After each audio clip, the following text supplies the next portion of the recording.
सारी प्लेसेस आती थी वो सब किसके तहत आती थी, कौन बनाता था रूल्स रेगुलेशंस ऑर्डिनेंसेस, कौन एम्पावर्ड था इसके लिए, गवर्नर जनरल एंड काउंसिल, जो कि जस्ट और रीजनेबल कहलाते थे, and to set and impose reasonable fines and forfeiture for the breach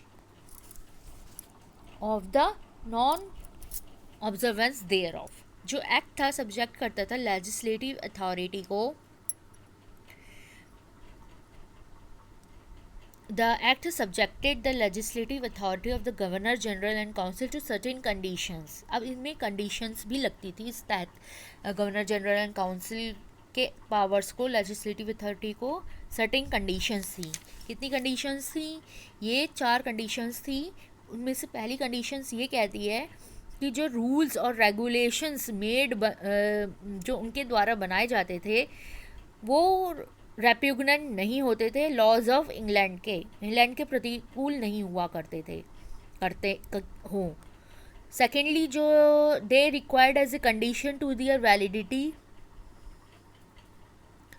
registration by the Supreme Court से उनका रजिस्ट्रेशन होना ज़रूरी होता था इन सब रूल्स का, रेगुलेशंस का। जो रजिस्ट्रेशन था वो इंटेंडेड नहीं था कि केवल प्रोमulgation ऑफ लॉज ही हों, बल्कि सुप्रीम कोर्ट के पास पावर थी कि वो वीटो कर सके लॉज को जो कि उससे रजिस्ट्रेशन के लिए आई हैं।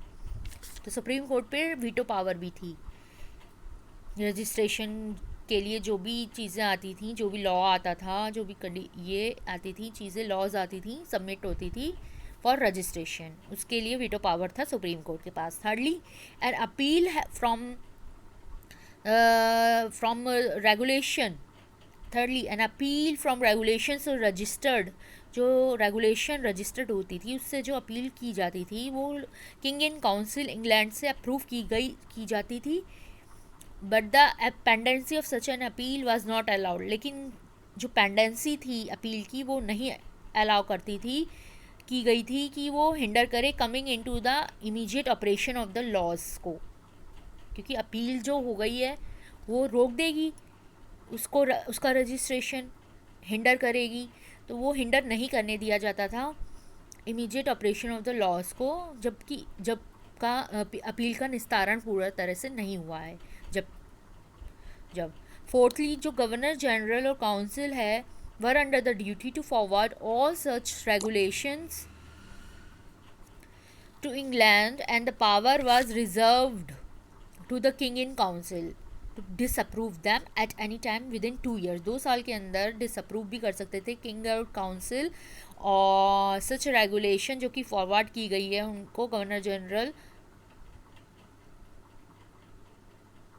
को ये ड्यूटी मिली हुई थी कि जो भी वो फॉरवर्ड करते हैं सच रेगुलेशन इंग्लैंड में, और पावर जो थी रिजर्व थी किंग इन काउंसिल को कि वो डिसअप्रूव कर सकते थे at any time within 2 years, 2 साल के अंदर।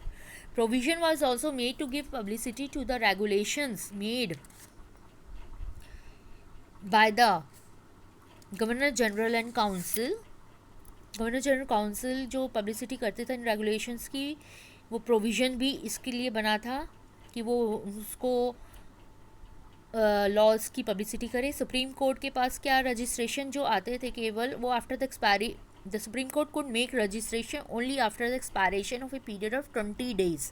इंपॉर्टेंट है, सुप्रीम कोर्ट कब रजिस्ट्रेशन कर सकता था कि only after the expiration of a period of 20 days from the open publication in जो पब्लिसिटी की गई है उसकी पब्लिकेशन में से 20 days पहले के बाद ही सुप्रीम कोर्ट रजिस्ट्रेशन कर सकते हैं।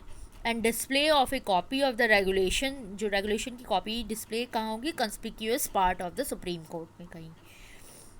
आई होप ये आपको क्लियर हो गया होगा। अब बढ़ते हैं द एक्ट ऑफ 1781 में। इस एक्ट के तहत, ये अनदर एक्ट है पार्लियामेंट का जो कि पास किया गया उस टाइम पे इन 1781 में।